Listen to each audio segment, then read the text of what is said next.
Welcome to FailureCon, a conversation that is supposed to be about failure, but I think we're going to redefine that in a second. If we could quickly just introduce the panel. I'm Nick Hammerschlag, I'm the president of Untitled Group, and I've not failed at anything ever, so I'm not sure why I'm here. Kidding. The first business I started, everyone told me not to start it, and never identified product market fit, and was too early. So that was my kind of brush with early failure. Kristen, you want to introduce yourself? Sure, Kristen Hamilton. I am the, started a couple companies, and most recently sold one named Koru, which was in the talent tech space. And I now work with Untitled. Very excited to be here, and very excited to talk about failure, which my kids, I always tell them, failing is learning. So that'll be a hint in the direction that I think we might go. Ashish? Ashish, I am the CEO and co-founder of BenchPrep. I started BenchPrep 9 years ago, and the first iteration of the company was a B2C business model, which didn't really scale the way we wanted to. So that was kind of the failure that I would focus on in this conversation. Luckily, we pivoted into a B2B model, which has scaled really well. So, although it is the same company, but I almost feel like I failed on one, and now the second is succeeding. Mr. Friedman? I'm Paul Friedman. I'm the CEO of Untitled Group. It just occurred to me now, and we should have occurred before, that having three people from Untitled on a group panel failure was probably not great branding for us. So we continue to fail more. But failure I'm representing here is not my role at Untitled, at least not yet. It's my prior role as the CEO of Altius Education. Altius Education had built what at the time was something we were really proud of, Ivy Bridge College, which was a national transfer college. The idea was it was a 2-year program that articulated students to 154 nonprofit institutions. We had 2,900 students. We had 2 to 3 times the success rate of a community college at effecting transfer. We had raised $36 million in venture capital. We had $26 million revenue run rate in year 3, all successes. And that's the end of the story. So, and then due to some regulatory unfortunateness, we were essentially shut down overnight, and the business collapsed. The students were spread to the wind, and I guess that's the failure that I'm representing today. Nelson? So I propose the Wisdom Untangled group. How about that? I like that. I'm Nelson Gonzalez. I'm the co-founder of Declara. GSV is our lead investor. We're a social learning platform, which we sold 2 weeks ago. I wish I had more details, but the press release is coming out any minute now. We sold to an IoT blockchain company, so really proud of that. And at the same time, there are ways in which we took some difficult turns. And frankly, if we had made the right turns, I'd be on a big stage right now. So definitely a lot of lessons from that, which and this is a word you'll probably hear a lot, metabolizing through work that I'm doing at Penn and through an experiment called the Whole Child Lab. So look forward to talking about scaling and founder grit. So let's maybe start with the word failure. Is a failure a failure? Chris, you and I were talking before that you can define it differently. How would we define kind of our experiences with failure? And do you think you're defined by it? Is it a scarlet letter? Is it a badge of honor? How do you kind of work with the term? Well, it's become in vogue, as we all know, a little bit. To failing is learning is a concept that's not really new. But I think about when having been an entrepreneur a few times, the job is impossible, and so you're constantly banging up against this something that's going badly, or some learning that you're having and some failure that you're experiencing. So in that sense, it's positive. But I think there's 2 kinds of failure. There's the fail fast and fail cheap model of failure, which is good. So it's very humbling to say, well, I'm going to go ahead and dive into this experience, try it, and fail fast and cheap, and live that out loud. To me, that's positive and a good thing, and I've definitely experienced that kind of failure a lot on a routine basis, and that was actually one of the mantras at the company that I recently co-founded, Koru. But the less good kind of failure is the fail expensive and long. And I think that by not allowing ourselves to be vulnerable, by not allowing ourselves to be honest about what we don't know, that's when we have the dangerous kinds of failures. And I think not admitting when we actually are having a learning that means we probably should go in a different direction, even though it's against momentum and it's against popularity. That's what I think that those are the failures that we want to avoid. Right. And I see Paul nodding over there. I don't know if he wants to jump in, but I would say that there's probably two different elements to this conversation. There's the personal side, like which Nelson will talk about, and then there's the business side.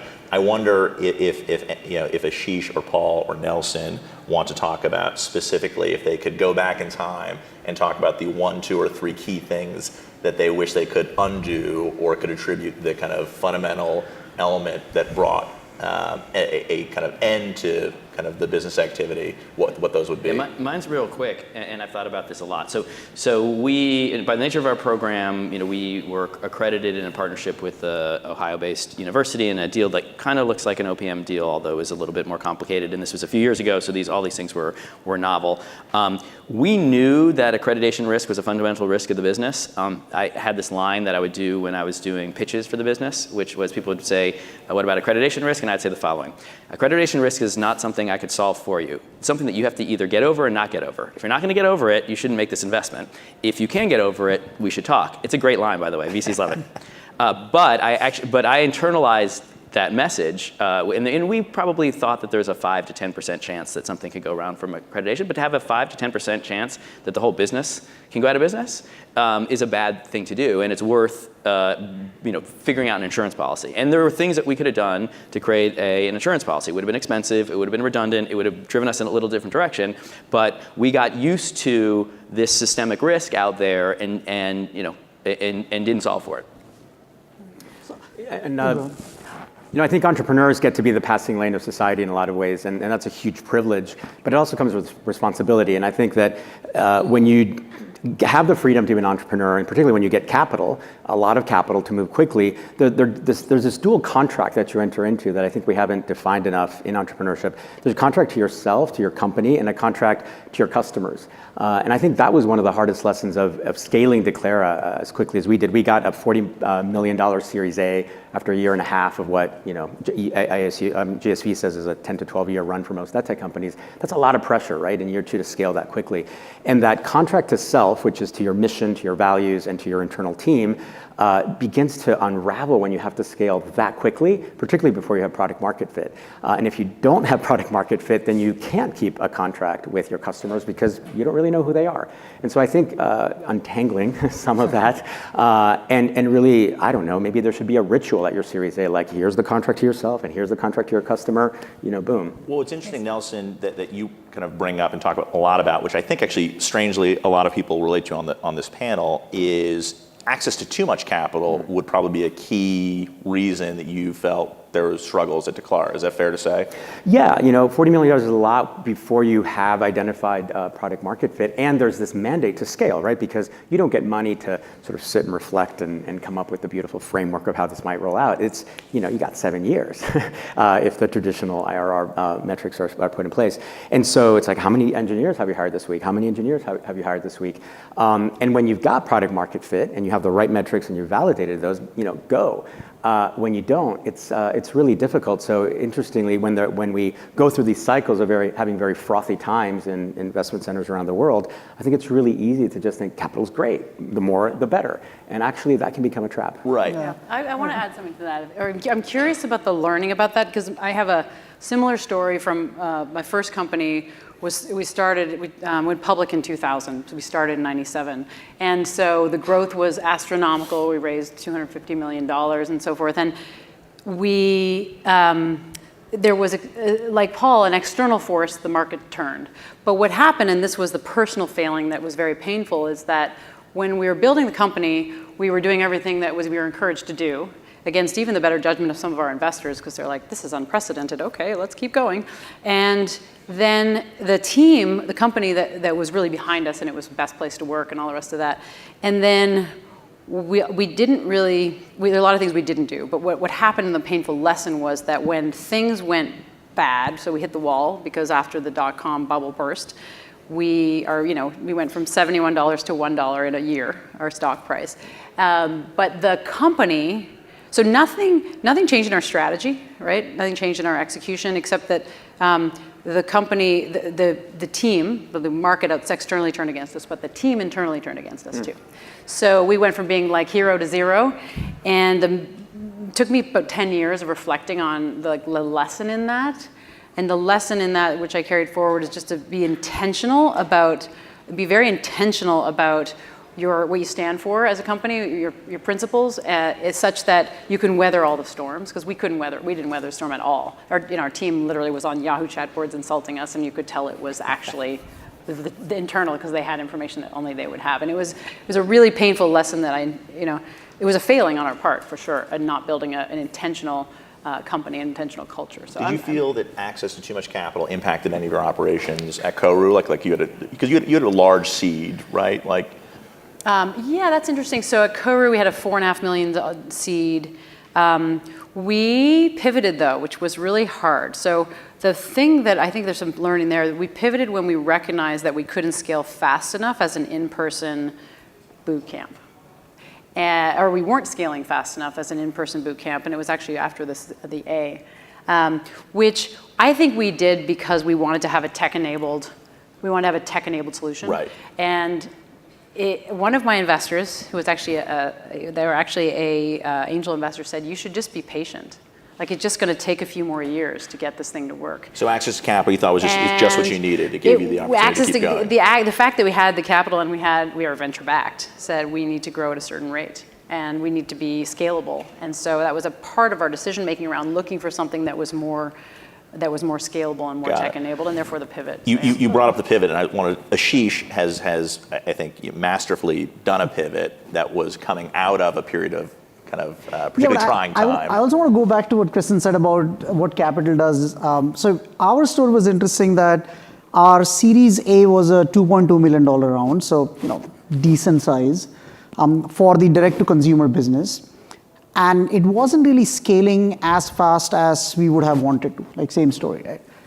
But we were still able to raise. So we were able to raise a Series B round, which was a $6 million round, and with the hopes that capital would actually help us with that. So capital will help us get to that product market fit. And of course it didn't, right? So what ended up happening was something that could have been a fast and cheap mistake or failure now suddenly became an expensive and long, because now we have capital, now we can deploy it and prolong it for 2 more years, and that's what we did. So it took us 2 more years and unfortunately $5 million more spent to get to the point where we said, actually, this is not helping at all. So we pivoted in 2014 to a B2B model. And that was a hard pivot, and actually shutting down the company was on the table. But, again, I want to go back to what Kristen said. There were some fundamental beliefs that we had which we could still hold on to, and said, you know what, the market hasn't changed, it's just the way we were trying to solve the problem has changed or has not worked out, so let's move from a B2C to B2B. And we almost had to, and we were like around 35 employees, and we got down to 7 in one day. Definitely the hardest thing that I've ever done. But I'm proud to say that all 7 of them are still part of the company, so that worked out well, and it's on the upswing. So it's almost like me not recognizing that I could have avoided this failure in a very cheap way and almost kind of going all in.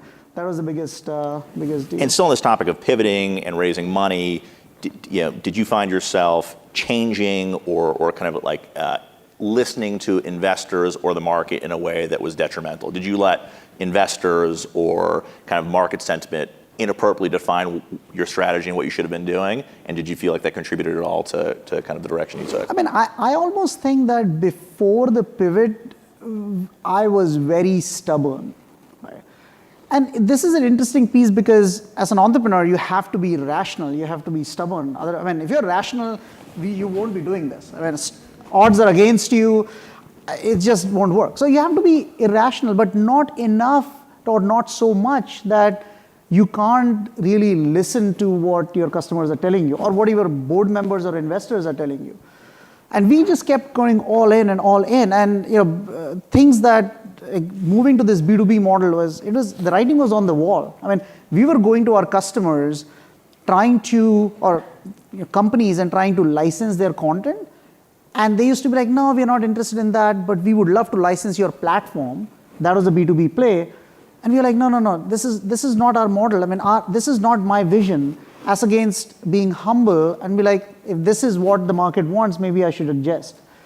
I see Paul nodding, by the way, over being stubborn. So Yeah, no, I mean, that resonated with me. It's just this weird, like, stubbornness and openness and, like, arrogance and humility. It's like a very, conflicting job. And then I was also thinking, you should, like, while you were telling that story, I was like, yeah, you should never listen to your investors. And then I was also thinking, we make investments and we want people to listen to us.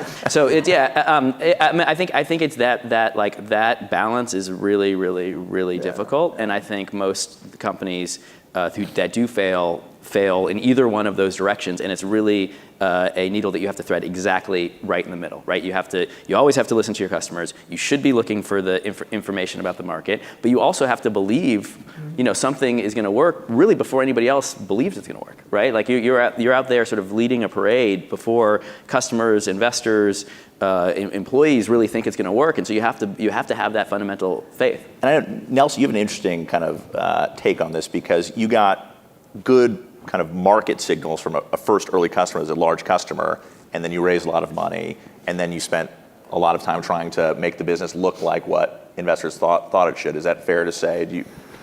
Ironically, we did better than that. It was more than one large contract. There were three very large contracts, multi-year prepaid SaaS. It was pretty cool. And we actually delivered what we promised. Certainly, early customers always buy vision but we actually had the V1 that was very robust. It was more in the pivoting that we didn't quite land that. And I think it's interesting, because I think we think of pivoting as, I got to tweak the business model, I got to tweak the features.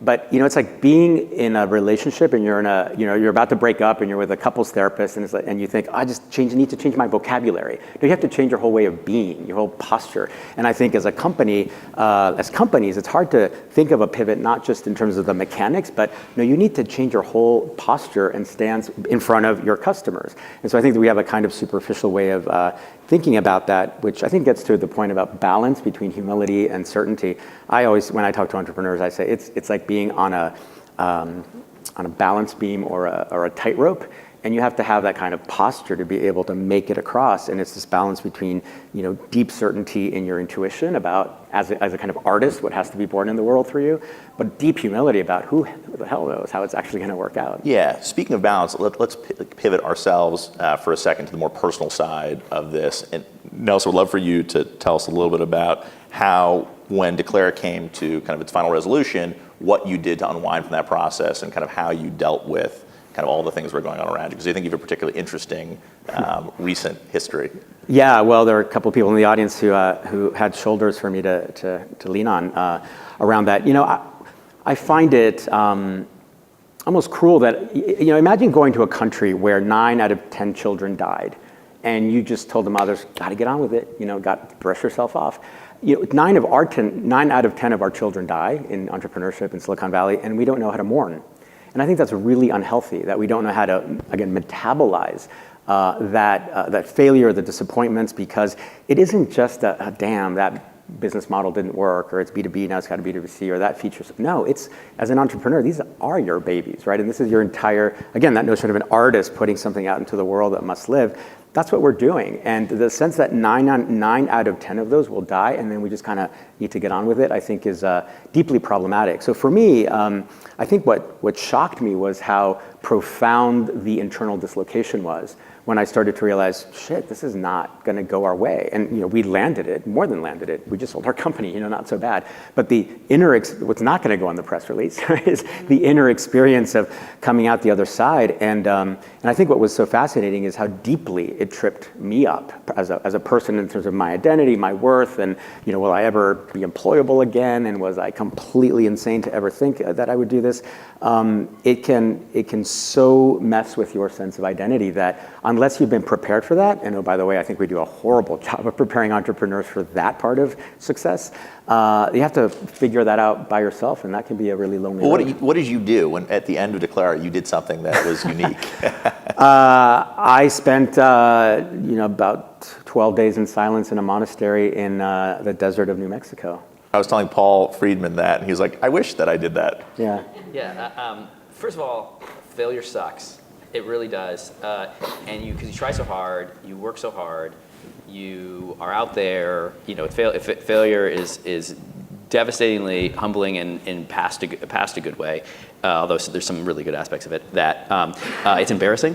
You let a lot of people down, and it's something to recover from. I didn't go to a monastery. That probably would have been a good idea. I don't think I've I'm leading trips now. I don't know that I've ever not talked for 12 minutes in a row, let alone 12 days in a row. But it sounds great. I instead do what I do in moments of dire despair, which is start new companies and start Untitled. Ashish, yeah. So this concept of failure is very interesting within the context of early stage startups, right? Because personal failure and business failure are so interconnected. And one of the things that I learned going through this experience was it was difficult for me to unbundle where my failure was and where did the business or the company fail. And it took me a while, and it wasn't until I was able to get back and make things work that I was able to figure out that, oh, this is my role, and there are other people who have to do their job to also collectively work towards the success of Well, you and I have also talked about the difference between failing and giving up. Yeah. And they're two very different things. And I know, Kristen, you have thoughts on this because there are certain things outside of your control that you have to contend with, but you're not giving up. How have you thought about kind of like continuing on?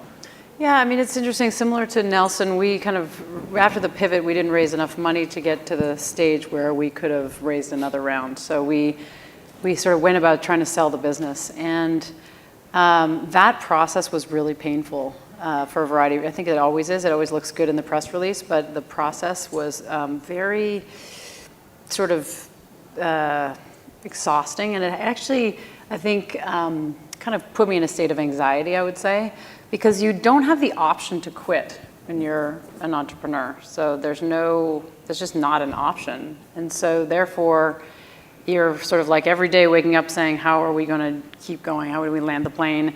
And for us, we had a failed acquisition. So there was the day of close, the buyer walked.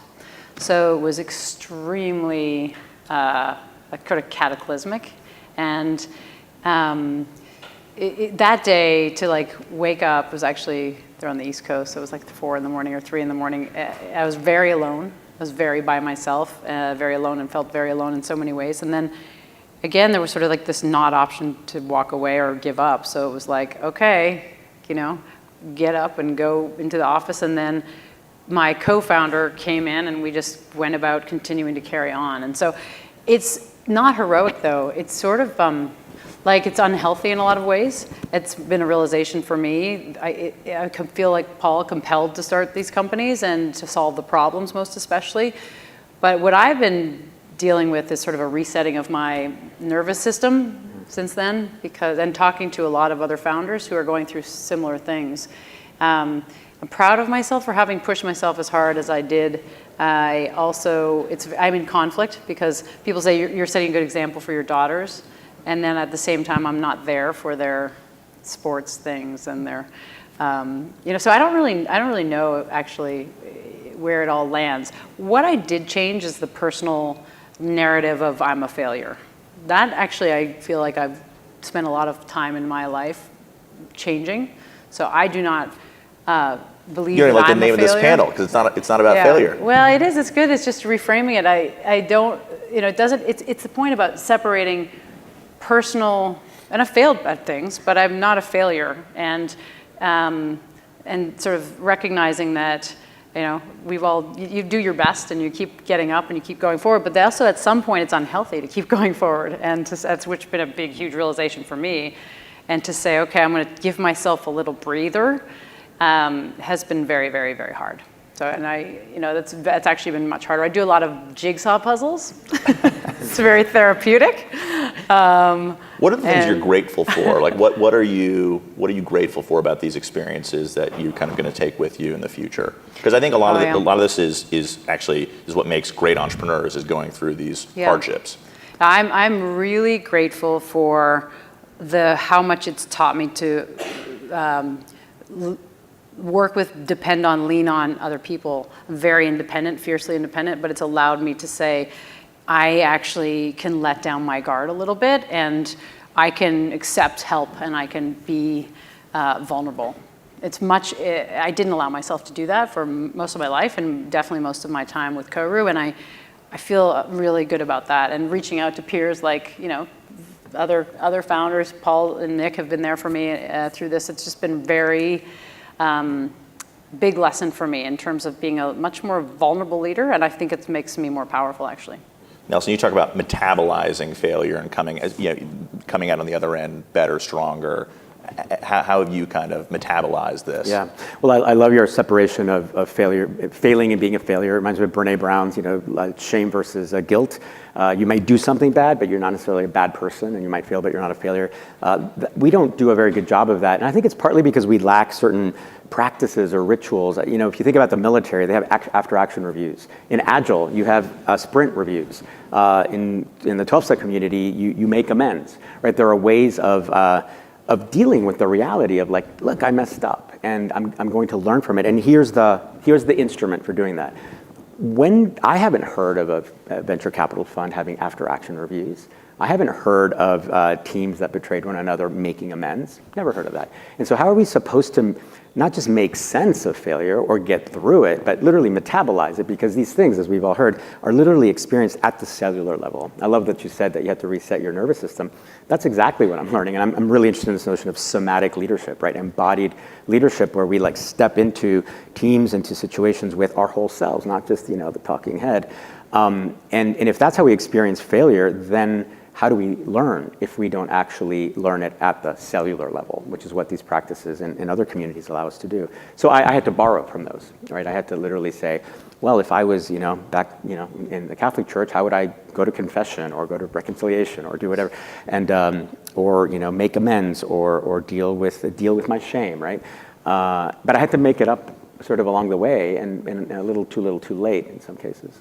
Ashish, you kind of did this while continuing on with your business. Did that make it harder, easier? Was it, infinitely more difficult?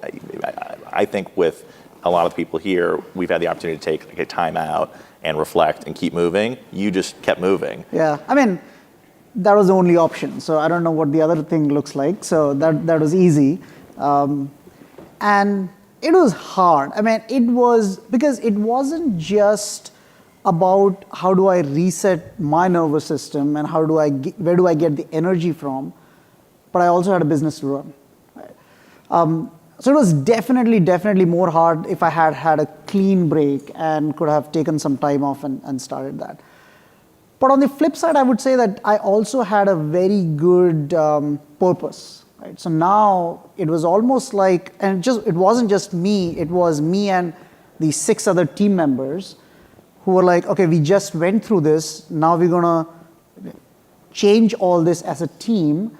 And the level of camaraderie and collaboration during those 6 months post this decision was just phenomenal. And in fact, that has been the DNA going forward. So it was definitely difficult, but I think the kind of things that we learned and we instilled in ourselves during that period defined who we became when things are going good.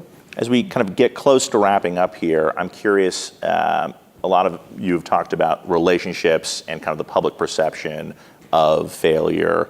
How did, Paul, you've, I think, done an extraordinary job of this. How did you kind of keep the relationships of investors and employees and partners throughout like a particularly trying time? And like, what is your philosophy on that going forward?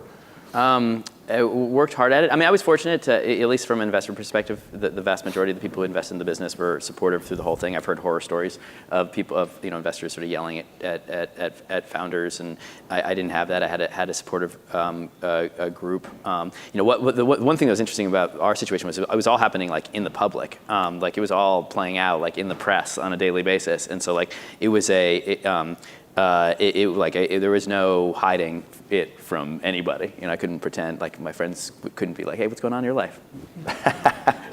Here, read this. But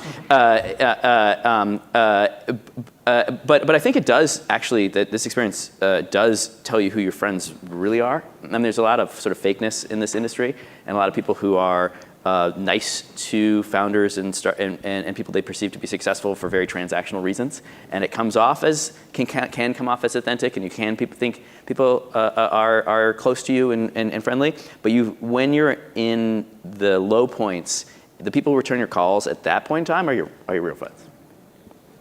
Chris, and I know you and I have also talked about kind of like the public image that people try to project around failure, and when you look on someone's LinkedIn profile, what you see versus, kind of perception versus reality. Yeah. How have you kind of crafted that in the aftermath? I mean, it's the people who don't know you. There's, there is your inner circle, and I think the people that you are comfortable letting your guard down with during your process. But it is interesting. We all have this public-facing persona and story that always looks linear and as successful as possible. And then the behind-the-curtain story for all of us is a different story.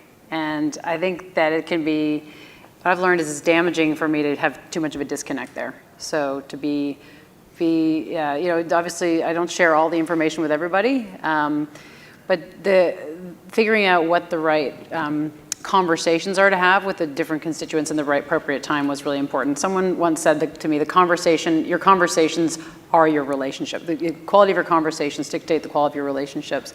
And so with our employees, we were overly transparent, probably more than others would be, and brought them in, but not when it was too scary. And that really helped. And then, we landed the company eventually, and they were very well taken care of as best we could do. With our investors, we also, I think they saw how hard we kept working through the entire thing. So I think that. And you guys did. You guys worked extraordinarily hard. Yeah, just managing to maintain those relationships, I also feel very fortunate. But one of the most exciting things that happened to me in the last year was I got invited into this group called Leaders in Tech, which is started by a woman, Carol Robin, who was at Stanford GSV and ran this touchy-feely course for about 12 years.